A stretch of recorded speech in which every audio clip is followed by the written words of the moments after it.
What's up guys, Meredith with ExtremeTerrain.com, and today we're checking out this rear bumper fitting all 2020 and newer JT Gladiators. Now the OE plastic bumper isn't all that great for utility and protection and won't do you much justice if you're taking your JT off-road or you're planning on doing it. Now this, however, will be a solid option for some added armor and recovery for your off-road adventures while keeping it affordable and having some more tame styling, which will match with basically any mod that you pair with it. Now this rear bumper will offer some advantages for off-road scenarios like welded D-ring mounts with included D-rings for recovery situations that have a 4 3/4 ton of pulling capacity. Now when looking at the recovery points, this will also have lower provisions for your factory kit, so you won't have to sacrifice that feature when upgrading to this rear bumper. Now with that, you're also going to have the option to keep your rear parking sensors and have a location for the hitch plug and license plate, as well as the license plate lighting. Now this will also have angled up ends on either side to allow some better clearance, in addition to a large cutout in the center to provide a step into your bed, even with a small cutout on the back to maintain drainage and avoid any puddling on top of the surface. Now this will be made of a tough steel plate material, so if you are going off-road, you're not going to have to worry about anything harming this bumper's integrity. Now the coating will consist of a 4-layer process with a pre-treatment, a phosphating layer, an e-coating, and an anti-scratch heavy-duty wrinkle black powder coat finish. Now that process is just to ensure that this will hold up to the elements very well over time and resist any rusting on the steel underneath. This is also going to be completely bolt-on, so you're not going to have to do any modifications when it comes to bolting this up. We'll show you how to do that in just a minute. Now, like I brought up before, this is going to be pretty affordable for a rear bumper at about $400. Now, what I think shines through about this is that it's uncomplicated as far as the approach is concerned and still provides all of the key staples that you would need, compared to some rear bumpers that may have a bit more to them that you may not personally use as far as features are concerned.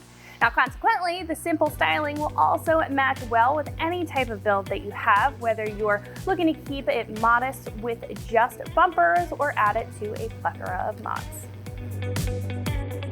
Now, install is going to be completely bolt-on, like I mentioned before, but I am still going to give it a lighter 2 out of 3 wrenches on the difficulty meter. There are a decent amount of things that you have to swap over into this bumper, so I would say it's probably going to take you about 3 hours to get the job done. I would recommend having an extra set of hands on deck though. It's going to help the process go a lot smoother.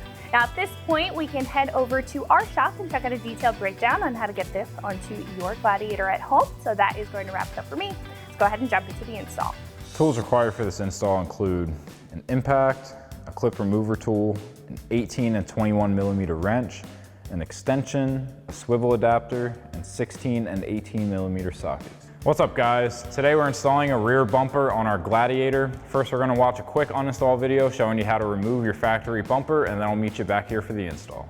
So the first step to removing our rear bumper is to remove the license plate. Now I'm going to use a 10 millimeter socket in order to do that. However, depending on the hardware that you have mounted up for your license plate, your tool may depend. So using that 10 millimeter socket, I'm just going to remove the 2 bolts on top.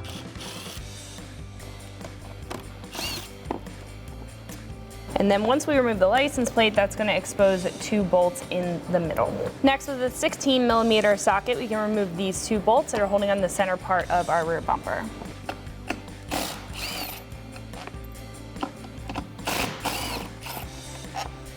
Next, now that we're underneath the truck, what we can do is disconnect our hitch plug wire.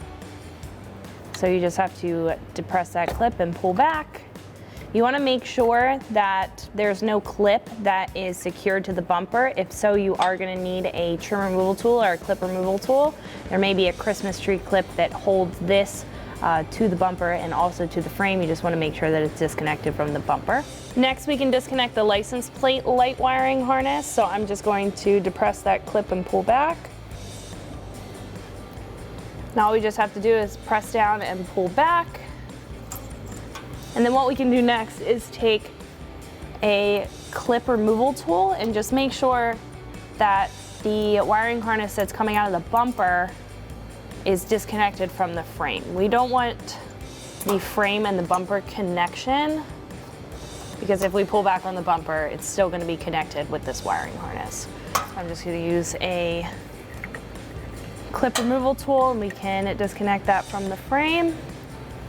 And then our next step is to disconnect the bumper at the frame itself. With a 16mm socket, we can remove the 2 nuts on either side that are holding the bumper to the frame rail right here.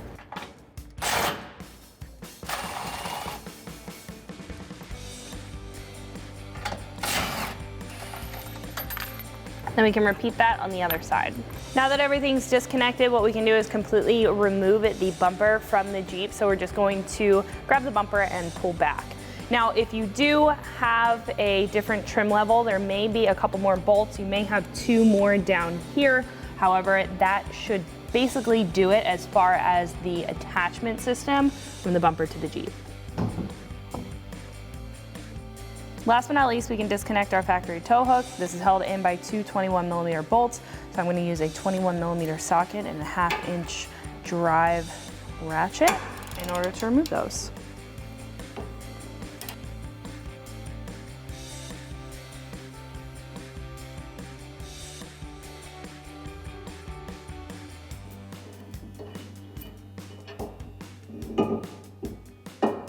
So we do have to take out our license plate light housing and the wiring harness, as well as our hitch plug here. So I'm going to start with the hitch plug.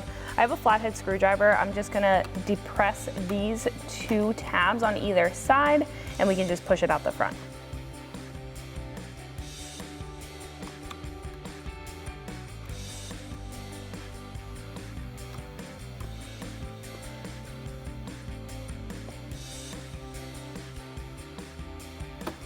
Once both clear the bumper, it'll just fall right out.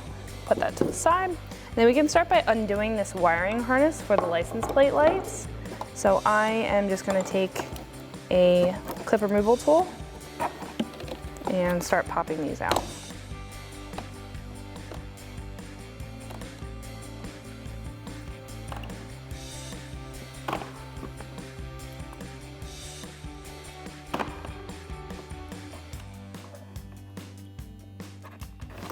And we can also unplug these just by pressing down on the clip and pulling back.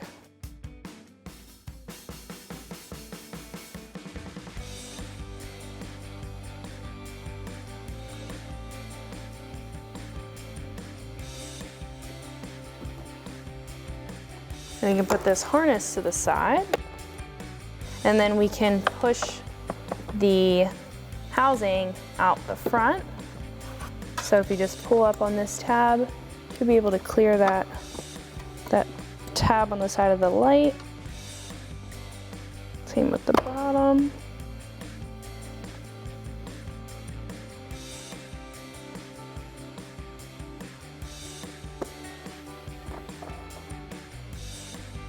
All right, and we can do the same thing on the other side.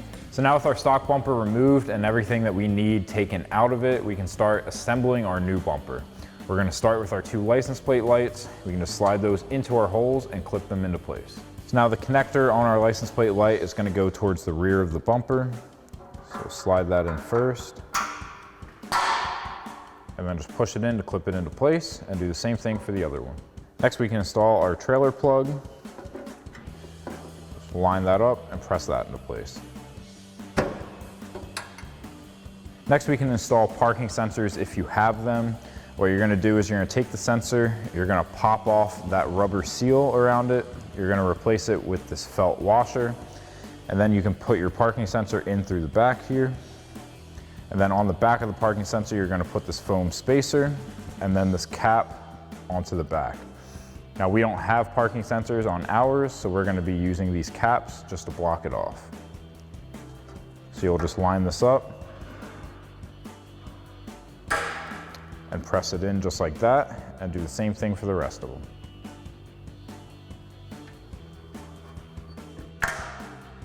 Next we can install our double bolt plate. This is going to come through the front side to the back, and then we'll add our retainer clips onto those studs.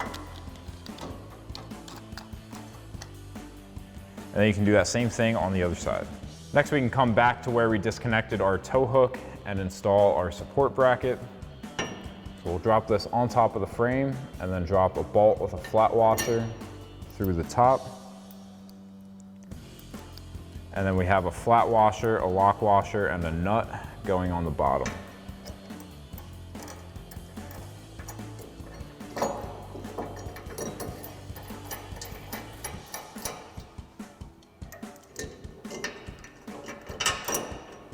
We'll do that same thing for the second hole.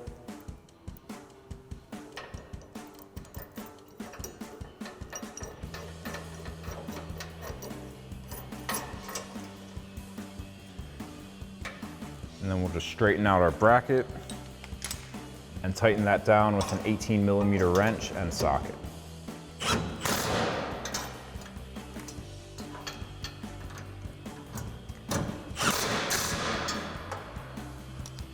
And then you can do that same thing on the other side. So now we're ready to get our rear bumper mounted up to the frame. I've got myself a buddy to help line this up. We've got a flat washer, lock washer, and a nut that are going to be going on the back of that double bolt plate.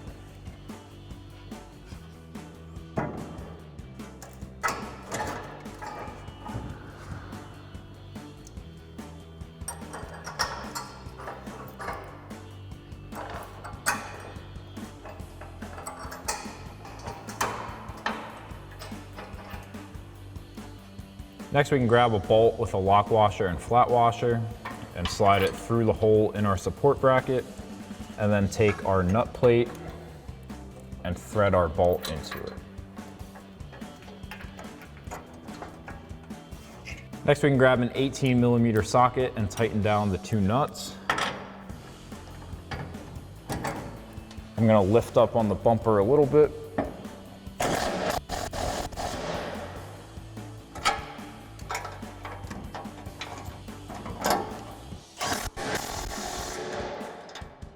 Next, we can take that same 18mm socket and tighten down the bolt on the other side of our nut plate.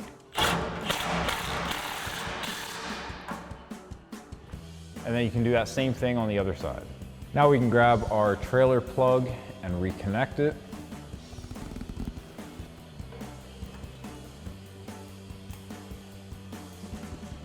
And pop our push clip back into place.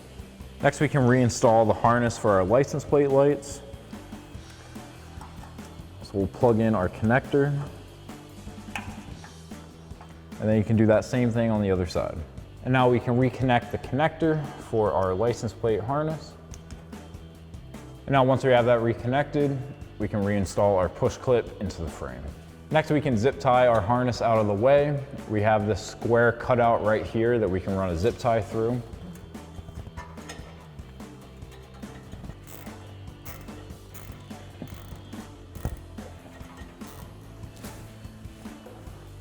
And then you can grab a pair of scissors or diagonal cutters and cut off the excess of the zip tie. Now, the last thing we need to do is install the clips for our license plate screws. So these will just slide into the hole and push them down into place.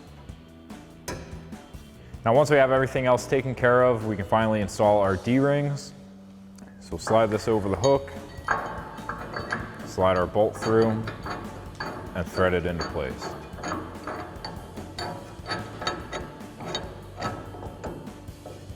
And now you can do that same thing on the other side. So that'll wrap up this review and install of the rear bumper for your 2020 and newer Gladiator JT. Thank you for watching, and for all things Gladiator, keep it right here at extremeterrain.com.